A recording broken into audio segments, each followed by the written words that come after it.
be attending school if we do not have a future. Our education system is broken!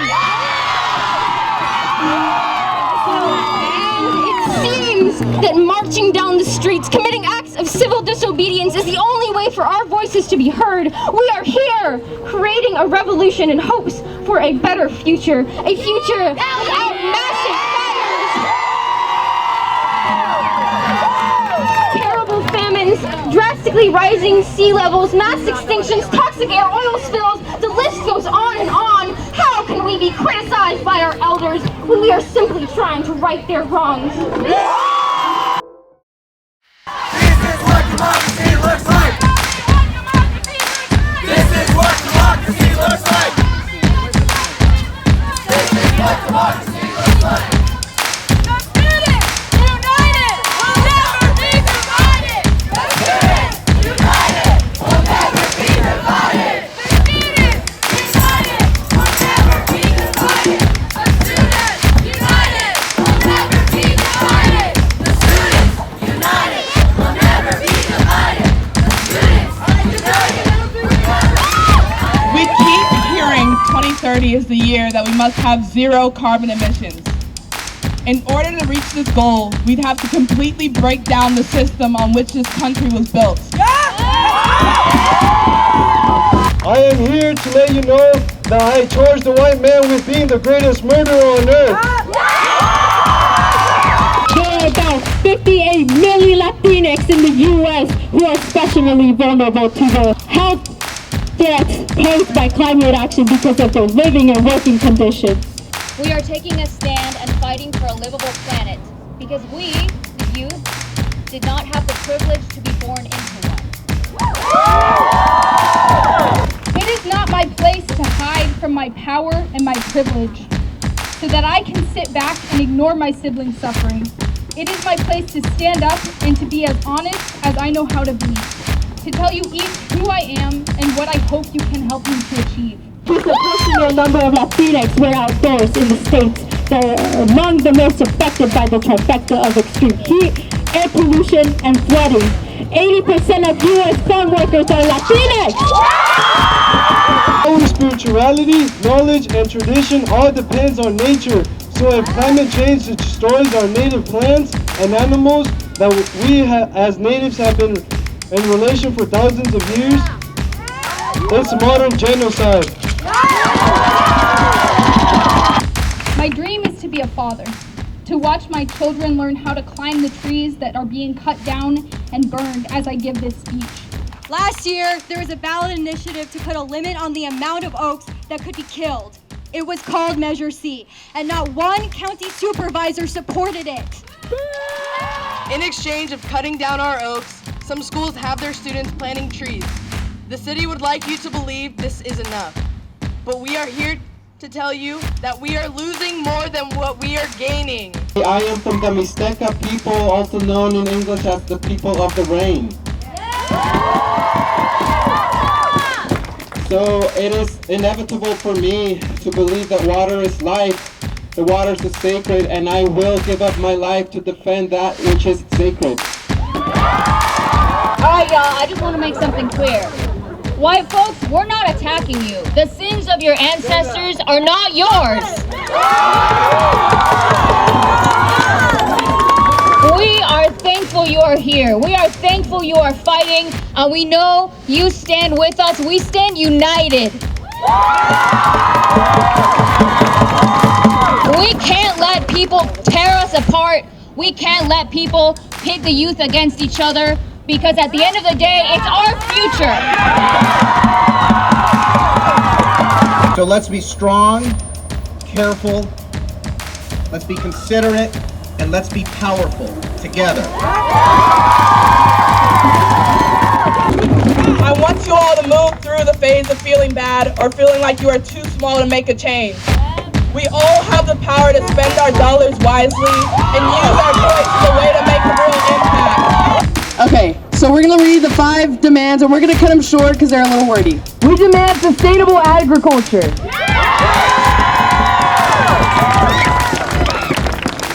We demand respect of indigenous people.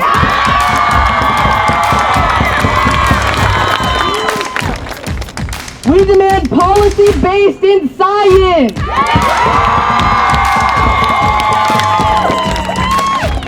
We demand people-based policy. People-based policy. And last, we demand the protection and restoration of biodiversity.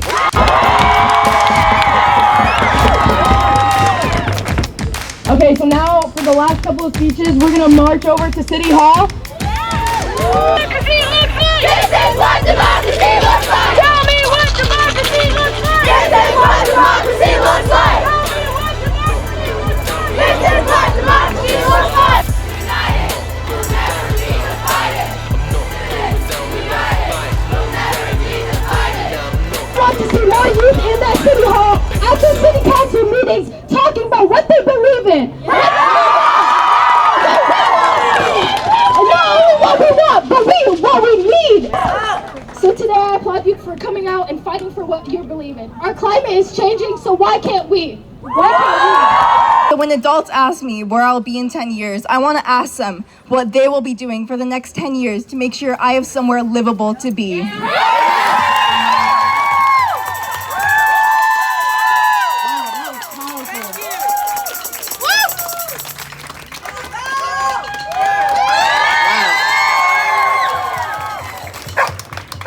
All right, last but not least, we have our very own City Councilwoman, Liz Alessio. Okay, wow. Who was here in March? Raise your hand. You have like quadrupled plus the number of people who are out here speaking up on the crisis on climate change. And I'm thoroughly impressed, thoroughly grateful. I want you to know that in addition that our Mayor Jill Teckle went to a national conference for mayors, and she signed a proclamation. It was a resolution to declare climate change a national emergency. So know that she is behind this, that she acknowledges this, that in addition that we appointed 2 people to the climate group. So part of that action item was that we were going to work together as a county, and 2 members of each council was going to get appointed. Myself and Vice Mayor Sedgley, we've been appointed, and we are already working on this, okay, with the other cities and towns council members and mayors. We stand action! Yep. We demand action! We demand action! We demand action! We demand action! We demand action! We demand action! And that's why I'm here. Action! Yep. We demand action! We demand action! I agree. I'm all about action. And if I didn't believe in action, I wouldn't be here. And Congressman Thompson would not have held a town hall on August 21st that I also attended. Who attended that town hall? Did you attend the town hall? Did you hear Kennedy talk and raise her voice? Is Kennedy here today? Oh, Kennedy did an amazing job. Okay, so in addition, and that's also important, absolutely. So I'm done talking for now, okay? We do have action. I want you to know we're working on it. You're not alone. This is a priority. We do care about this. We're here to stand united with you and in solidarity. And yes, action. Yes. So thank you again. Okay? Thank you again for being here, for helping us protect our biodiversity, and continuing forward. So, Right. Mike? Hold on. All right, thank you very much. And I'm Scott Sedgley. As Liz said, I'm the vice mayor. I don't think of myself as a politician. I graduated from Napa High in 1970. And do you know what happened? Do you know what happened in 1970? It was the first Earth Day in the country in 1970, and I was part of that. You know what else happened in 1970? Is the Supreme Court ruled that Congress can decide the voting age of voters, and they dropped it to 18 years old.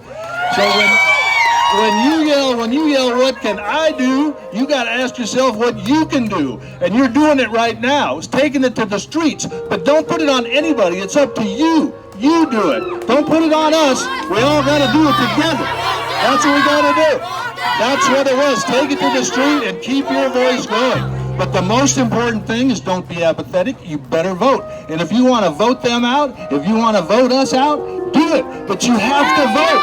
You have to vote. Too many of you 18-year-olds are apathetic and you don't vote. You've got to get out there and vote. That's the key to it all. Put in the electeds that you want to put in. Thank you. And keep up the good work taking it to the street.